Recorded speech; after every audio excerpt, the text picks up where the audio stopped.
ഇപ്പോൾ Ashmal UPSC all India rank 382 നേടി എല്ലാവരും അഷ്മലിനെ നോക്കിക്കാണുന്ന ഒരു മൊമെൻ്റാണ്.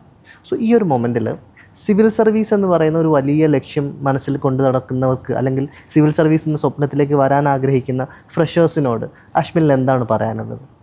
സിവിൽ സർവീസ് എന്നുള്ളത് വളരെ വലിയൊരു ഓപ്പർച്യൂണിറ്റിയാണ്.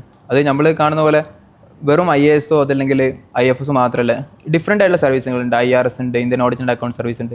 അപ്പോൾ ഓട്ടോമാറ്റിക്കലി നമ്മൾ സിവിൽ സർവീസിന് ചിന്തിക്കുന്ന സമയത്ത് നമ്മുടെ മൈൻഡിൽ പെട്ടെന്ന് സ്ട്രൈക്ക് ചെയ്യുന്നത് IAS എന്നായിരിക്കും.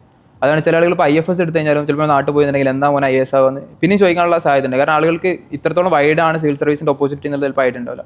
പക്ഷേ ഏറ്റവും കൂടുതൽ നമുക്ക് ഗ്രൗണ്ട് ലെവലിൽ ഓപ്പർച്യൂണിറ്റി തരുന്ന ഒരു സർവീസാണ് IAS എന്നുള്ളതുകൊണ്ടും, പിന്നെ അത് ജനങ്ങളോട് ഏറ്റവും എല്ലാവർക്കും അറിയുന്നതുകൊണ്ടും IASന് ആ ഒരു ഇത് കിട്ടുന്നതാണ്. പേഴ്സണലി ഞാൻ പറയും, ഈ സിവിൽ സർവീസിലേക്ക് വരാൻ താല്പര്യമുള്ള ആളുകൾ നമുക്ക് ഒരു വൈഡറായിട്ട് നോളജാണ് നമുക്ക് ആവശ്യമുള്ളത്. ഒന്നിലൊരു ഡെപ്ത് ആയിട്ടുള്ള നോളജ് അല്ല സിവിൽ സർവീസ് ഡിമാൻഡ് ചെയ്യുന്നത്. അപ്പം നമ്മൾ പത്രം വായിക്കുകയാണെന്നുണ്ടെങ്കിൽ അത് എത്രയോ ഹെൽപ്ഫുൾ ആയിരിക്കും. പിന്നെ നമ്മളെ ചുറ്റുവട്ടം നടക്കുന്ന കാര്യങ്ങളെ കുറിച്ചൊരു ജനറൽ അവയർനെസ് ഉണ്ടാവണം. അത് വിചാരിച്ച് നമ്മുടെ നാട്ടുവാർത്തകൾ എല്ലതും അറിഞ്ഞിരിക്കണം എന്നൊരു നിർബന്ധമില്ല. പക്ഷേ ഈ ഒരു ബേസിക് അവയർനെസ് ആണ് സിവിൽ സർവീസിൻ്റെ ബേസിക് ഫൗണ്ടേഷൻ എന്നുള്ളത്. പിന്നെ ഒരുപാട് സബ്ജക്ട്സ് ഉണ്ട്, സിലബസ് ഉണ്ട്. അപ്പോൾ സിവിൽ സർവീസ് എന്നുള്ളത് ഞാൻ മനസ്സിലാക്കുന്നത് ഒരുപാട് നോളേജ് ഉണ്ടായതുകൊണ്ട് ഒരുപക്ഷെ ഇതൊരു എക്സാമിന് നമുക്ക് ക്രാക്ക് ചെയ്യാൻ കഴിയില്ല.